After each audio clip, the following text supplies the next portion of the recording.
Your hands were in the middle of something ordinary when it arrived, not a dramatic interruption, nothing you could point to, nothing with a name, just a stillness that moved through the moment like a current through still water, and suddenly, the ordinary thing your hands were doing felt very far away. The task continued. Your body kept moving through it, but something underneath had shifted registers entirely, and you noticed, not with your mind first, but with the specific quality of your attention narrowing, the way it does when the part of you that is older than thought decides it needs you present for something. That is not distraction. That is not restlessness. That is your soul marking a threshold, and the soul marks thresholds before the mind has any information to explain them, because the mind would argue, and there is no time for argument at a door this significant. You found this transmission because something in you already knew this moment was coming. Not the specific date, not the specific words, but the shape of it, the sense that something which has been cycling, returning, unresolved, and quietly costing you energy was finally, genuinely approaching its end. Before we go deeper into what that means, like this video, subscribe, and comment below. I am ready to close this, not as a wish, as a declaration to yourself that you showed up for the moment your soul has been building toward. Because what is happening in the sky right now is not a gentle nudge. It is a karmic portal of the kind that opens perhaps once in several years, and it opens specifically for the people who have been doing the work when nothing confirmed it was working. The love cycle that has been following you, returning in different forms, pulling at the edges of your peace at 2 a.m. and in the middle of unremarkable afternoons, that cycle is closing. Not because time wore it out, because you changed what you are on the inside and the old pattern no longer has a version of you to attach to. That is not a small thing. That is everything. Here is what most people do not understand about a karmic portal. It does not arrive as an announcement. It arrives as a quality, a particular weight to an otherwise ordinary moment. A stillness inside motion. Your hands knew it before your mind caught up, and that is not coincidence. That is precisely the order in which this kind of closing moves through a human life. What is happening in the sky right now is precise, layered, and, for you specifically, it is the culmination of something that has been building across a longer arc than a single season. The sun and the moon are sitting together at almost exactly the same degree in Cancer, forming a new moon, which means the sky itself is at a reset point, a genuine beginning. But this is not the kind of beginning that arrives empty. This is a beginning that arrives loaded with everything the ending carried, everything the cycle taught, everything the silence slowly built inside you while you were living through it. Cancer is the sign of emotional memory, of roots, of the parts of the heart that do not respond to logic or argument, the parts that simply feel what they feel, that remember what happened, that hold the imprint of every person who mattered and every connection that left a mark. When the sun and moon conjoin here, they are illuminating the emotional basement of your experience, not to expose you, but to complete a circuit. What has been unresolved in the basement of your heart is being brought up. Not to be relived, but to be seen clearly for the first time, and then genuinely released. And running alongside the sun and moon, also in Cancer, is Mercury, currently moving backward through the sky. When Mercury is in retrograde, the mind is pulled into the past. Communication that was left unfinished resurfaces. Thoughts that were filed away return without permission. But retrograde Mercury in Cancer is not just a communication disruption, it is a deliberate excavation of emotional truth. The things you did not let yourself say, the feelings you kept internal, the version of the story you told yourself to survive. Mercury retrograde here is returning all of it to the surface, not as punishment, but because completion requires honesty. And honesty requires looking at what is actually there, not what it was easier to believe. This is not confusion. This is clarity, arriving in the form that clarity takes when it has been delayed by necessity. Beyond the Cancer stellium, there is a configuration of outer planets that is rare, precise, and deeply significant. Jupiter, currently moving through the early degrees of Leo, is forming exact connections to Neptune, Uranus, and Pluto simultaneously, a web of alignments that happens only when the larger cycles of collective evolution are crossing a pivot point. Jupiter expands whatever it touches. It takes what is real and makes it undeniable. In Leo, Jupiter is specifically expanding what the heart knows, the deep, instinctive knowing that does not come from analysis but from the body's direct experience of truth. Neptune is the planet that dissolves what is not real, that slowly, quietly removes the comfortable stories people build around their own interior lives until what is left is the actual truth of what they feel. Neptune is currently retrograde in Aries, which means it is moving inward, dissolving defenses that were built inside the self, not just between people. The walls that kept you from fully seeing yourself, from fully owning what you know, from fully trusting the signal your body has been sending. Neptune retrograde is working on those walls from the inside out. And Pluto, the force that governs permanent transformation, the planet that does not permit return to what was, is retrograde in Aquarius, sitting in exact relationship to both Jupiter and Uranus. Pluto retrograde does one thing above all others. It makes the change internal before it becomes external. It completes the transformation on the inside so that what shifts outwardly is real, not performed. What is closing right now in your emotional life is not closing because the external situation resolved. It is closing because you resolved something inside yourself, and Pluto has been overseeing that resolution with the kind of patience that does not negotiate timelines. This is not a moment that resembles other emotional moments you have known. This is the full close of a cycle that needed every one of its turns to mean what it means today. This portal does not open for everyone who wants resolution. It opens for a specific kind of person, and you are one of them. It opens for those who loved without receiving the full presence of what love requires in return, who gave genuinely, who showed up completely, who poured real depth into a connection that could not yet hold the weight of what was being offered. And rather than shrinking what they felt to match what was being returned, they held their standard. They did not do this loudly. They did not announce it, did not make it a position, did not write it on a wall. They simply knew, at some level beneath language, what real love actually felt like versus what was being offered, and they registered the gap between those two things quietly, privately, without requiring anyone else to validate their sense of it. That knowing, held without performance, without drama, without the need to prove it, is what this portal recognizes. This is not love failing. This is love being honest about what was actually present and what was not. This is not you being unworthy of receiving. This is the specific person in the specific moment being unready to give what love genuinely requires. This is not the universe withholding from you. This is the universe building something in you that receiving too soon would have interrupted. You did not collapse when the return you expected did not arrive. You did not rewrite the story to make the absence acceptable. You let it be what it was, and you kept your own sense of what was real. There is a specific kind of dignity in that. Not the dignity of someone who is hardened, the dignity of someone who refused to call something love when it was not love, and refused equally to call themselves unlovable because someone else was not yet capable of loving fully. What that refusal built inside you is not pride, it is a precision, a quiet, unannounced calibration of your own interior that now makes it impossible for you to be confused about the difference between genuine connection and the performance of one. You are standing at this portal not triumphant, not relieved, not dramatic. You are standing here settled, and that settling is the credential. Stay with this for a moment because what comes next is the piece that changes the entire meaning of how long this took. The universe delayed this, not out of indifference, not because you were doing something wrong, not because you needed to wait longer as a form of correction. The universe delayed this because of what you would have done with it if it had arrived when you first wanted it to. If this had arrived a year ago, or whenever you were first certain this was what you wanted, the reunion would have felt like resolution. It would have carried the emotional weight of an answer, of a return, of something that had been wrong being made right. And you would have received it as exactly that. You would have stepped back into that dynamic carrying the full accumulated longing of everything you had felt during the silence, and you would have mistaken the relief of contact for the reality of change.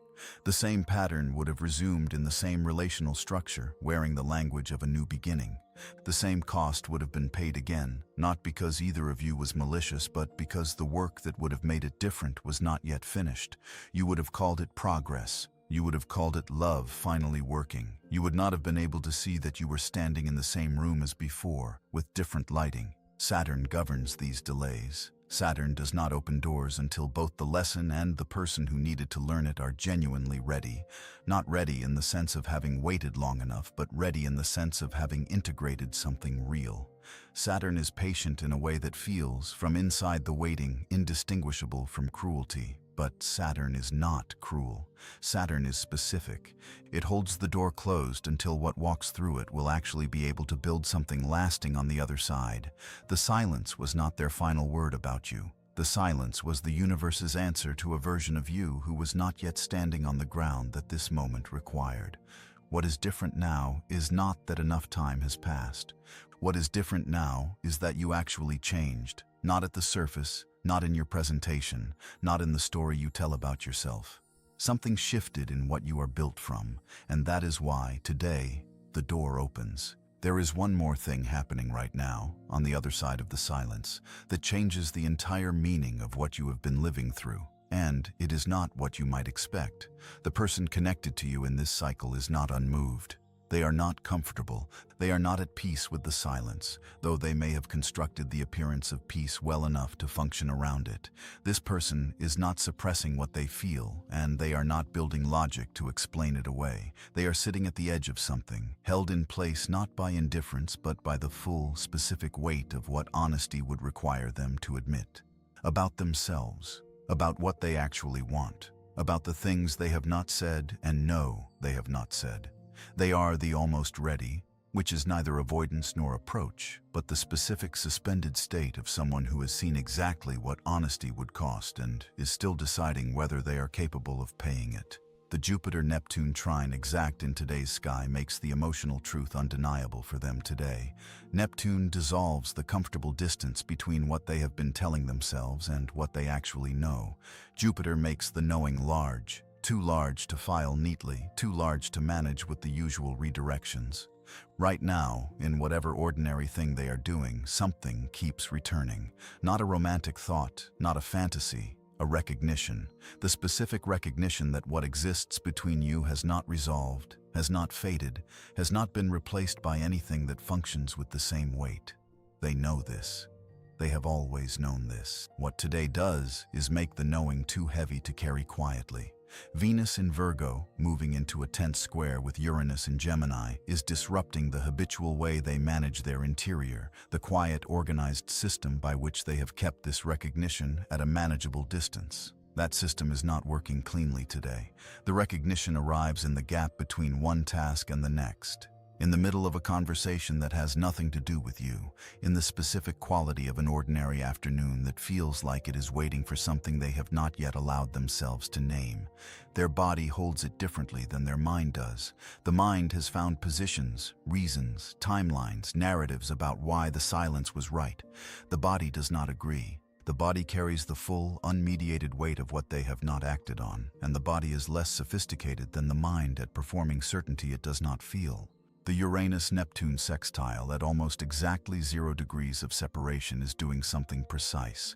It is dissolving the wall between the unconscious knowledge and the conscious surface. For them, this means that what they have been keeping below awareness is surfacing, not chosen, not invited, not managed. Simply rising, the way things rise when the forces that kept them submerged are quietly removed. They know. They have always known. Today is the day the knowing became too heavy to carry quietly. You are not standing at a crossroads that looks dramatic from the outside. There is no announcement, no visible fork, no moment that anyone watching your life from a distance would identify as significant. This is a quiet crossroads, and the quiet ones always carry the most weight. There are 2 ways you can move through what today opens. Not 2 paths in the world, 2 orientations inside yourself. And the difference between them is entirely interior. One orientation is the one you know well. It is the part of you that has been managing this, running the background process of monitoring, anticipating, steering your own emotional responses to stay one step ahead of uncertainty. It is not exhausting in an obvious way. It is exhausting in the way that a low, constant hum is exhausting, the way something that never fully stops prevents the kind of rest that requires genuine quiet. This orientation grips. It holds the shape of the situation tightly because releasing the grip has always felt like the first step toward a loss that the body is not sure it can survive. From here, allowing things to unfold in their own shape feels like passivity, like giving up. The body, in this orientation, is organized around control. The jaw holds something. The thoughts move faster than the situation requires. Every incoming signal is immediately evaluated for what it means, what it requires, what position it puts you in. The other orientation does not announce itself. It arrives without drama, and the first sign of it is often the absence of the grip. Not because you decided to let go, but because something that was held for so long finally exhausted the reason for holding. In this orientation, what is unfolding is allowed to reveal its own shape, not because you have become indifferent to the outcome, but because you have become genuinely uncertain that managing the outcome is what produces the outcome worth having. Here, the body settles, not collapsed, not numb. Settled, the specific quality of weight that has been set down after being carried too long, not discarded, simply placed. Can you feel the difference between those two orientations in your body right now, not as a concept, but as a physical fact? This is not the universe withholding. This is the universe waiting to see which version of you steps forward. The question that separates these two states is not intellectual. It is not something you answer with the mind. It is something the body answers first, if you let it. Are you still trying to steer this story toward the version you decided was acceptable? Or are you ready to let the story show you what it actually is? That question, held in the body rather than analyzed in the mind, will show you exactly where you actually are, not where you intended to be, not where you hope you are. Where you are. Now go to the deepest layer of what this connection was really about, because at its core, it was never only a story about two people and whether they found their way back to each other. That is what the surface of it looked like. What was underneath it was a contract, precise, specific, agreed to at a level of the self that the ordinary mind does not have access to. Soul contracts are not romantic arrangements. They are not promises about who will stay or who will return or how the story will end. They are agreements about what must be seen, confronted, and genuinely changed, about which lesson the soul signed up to learn through the specific friction of this specific connection. And the lesson in this contract was about reciprocity. Not reciprocity in the simple sense of equal effort. The lesson was more precise than that. This connection came to teach you the exact difference between giving from genuine fullness and giving from the hope that giving enough would eventually generate what you needed in return. It came to make that distinction unavoidable, to put you in a situation where you gave real depth, real presence, real emotional investment, and then had to face clearly whether what came back matched the quality of what went out. Not to punish you, to teach you the difference. Because a person who has never had to face that distinction clearly can spend an entire life confusing generosity with longing and calling both of them love.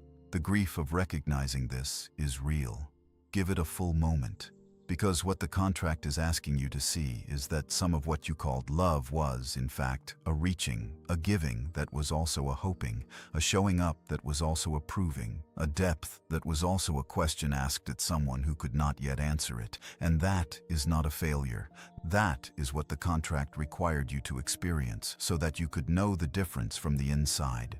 Saturn enforced this contract with his characteristic patience. The lesson does not end when the pain is survived. It does not end when enough time has passed. It ends when the distinction is genuinely integrated, when you can give from actual fullness without any of it being quietly conditional on what returns, when you can love without the love being a question directed at someone else about your own worth. You are at that integration now, not because you decided to be, because the internal evidence is there. The way you are living with this situation has changed. What you are willing to accept has changed. What the absence confirms has changed. What you need in order to feel certain has changed. The contract was specific, not forever, not even reunion, but the permanent, irreversible shift in how you understand what love requires of you. And that promise has already been kept. Not today. Today is only the day the sky makes it visible. What ends here is not the love. What ends is the version of the connection that could only exist while the lesson was still unfinished. The love, if it was real, does not require the dynamic to survive, and your body has known this for longer than your mind has been willing to admit. There is something happening in your body right now that is not the result of today's information. It began before you found this. It began in the weeks before this date, in the quiet that came over certain things that used to feel urgent. Your body started completing this before your mind had a word for what was ending. Sleep has changed, not dramatically, but in a specific way that you may have noticed without naming. It arrives a little earlier than it used to. And when you wake, there is less residue in the first minutes, less of the immediate return to whatever was unresolved, less of the weight that used to be the first thing present when consciousness surfaced. The morning has a slightly different quality, quieter before the thoughts begin. There is a stillness in the chest that does not have urgency behind it. This is unfamiliar. You are accustomed to a version of quiet that was really just a pause in the monitoring, a brief absence of active worry that you knew would resume. This is a different kind of quiet. It does not feel like waiting for the other shoe. It feels like something that has genuinely finished its cycle and is no longer requiring energy to maintain. When that name comes, and it still comes because integration is not erasure, it passes differently. Where it once arrived with a physical contraction, a tightening somewhere in the body that happened before you had a thought, it now passes through more like weather. Present, then gone. Without damage, without the body organizing itself around the arrival the way it once did. You are not numbed. You know the difference. What you felt was real, and the realness of it is not what changed. The compulsive quality of how you held it. That changed. The part that had to constantly manage the feeling, redirect it, file it, return to it, that process has slowed, not stopped entirely, slowed significantly in a way that is becoming its own kind of evidence. You are fully inside moments now in a way that was not available to you when part of your attention was perpetually elsewhere. The experience of being in a room and being in the room, not physically present while mentally somewhere else, has returned. This is not the quiet of having given up. This is the quiet of something that is genuinely finished. The body knows the difference, even when the mind is still catching up. And when the body knows the difference, the life around you begins to organize itself differently in response. Decisions come cleaner now. Not because life became simpler. Life did not become simpler. But the internal conflict that used to complicate every decision has dissolved at its root. Where there used to be two competing voices, one that knew what it needed, one that was still hoping for a different answer, there is now predominantly one. And decision-making from one voice is a fundamentally different experience than decision-making from two. The things that used to require effort to hold in place no longer do. It is not that you decided to want less. It is that you stopped being able to pretend that certain things were enough. The pretending required energy you no longer have to spend on it. And what that freed up is not just emotional bandwidth. It is the specific kind of clarity that only arrives when you are no longer spending half your resources maintaining a version of a situation that was not real. What used to feel exciting, the uncertainty, the ambiguity, the almost but not quite that once carried a particular kind of electric charge, now registers as hollow before it even fully arrives. Not because you became cynical, because your body has integrated enough to recognize the signature of that pattern before it develops into something that costs you time and peace. Where once it took effort to hold a standard, it now takes effort to understand why the standard was ever in question. Something shifted at the root level. What could live here before cannot live here now. Synchronicities have changed their character. They stopped feeling like nudges towards something you have not yet found and started feeling like confirmations of where you already are. The difference between those two orientations is not subtle once you notice it. One has the quality of searching, the other has the quality of being found. Something in the external world has begun to organize itself around you differently, not because circumstances changed, but because what you carry changed, and what you carry is what the world around you responds to. Something that was divided has stopped pulling in opposite directions, not because a decision was made, because one direction simply became the only one that still had weight. The other one ran out of reasons, and with that settling comes something that can no longer be argued with, a new floor, a new baseline of what you are available for and what you are not. You are no longer available to be held at arm's length by someone who knows exactly what they feel. This is not a decision you made on a particular day with a particular intention. It is a biological reality that has established itself through the work of this entire period. The nervous system that used to be able to accommodate the ambiguity, that could tolerate carrying the full weight of a connection while the other person remained comfortable in its uncertainty, that nervous system has reorganized itself around different tolerances.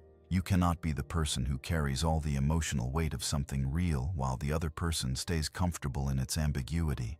The body registers this imbalance before the mind finds a reason for it, the way a trained ear hears a note that doesn't belong to the chord without needing to name the interval. You feel the wrongness of it directly, immediately, without deliberation. It is no longer a question of whether you can endure it. It is a question of whether it even fully gets established before the body has already marked it as incompatible. You are not available to explain your depth to someone who uses your explanation as evidence that you are too much, not because you have decided to protect yourself, but because something in you has stopped recognizing that dynamic as a context worth entering. Where once you would have tried harder, found more precise language, offered more evidence of your own reasonableness, now the impulse to explain simply does not arise in the same way.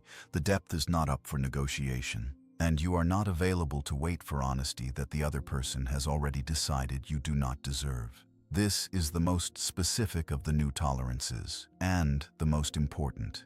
If the truth exists, and it does exist, between you and the person this cycle has been about, the truth needs to arrive in real language, in real time, not managed into silence for the other person's comfort. You are not a receptacle for what someone knows and will not say.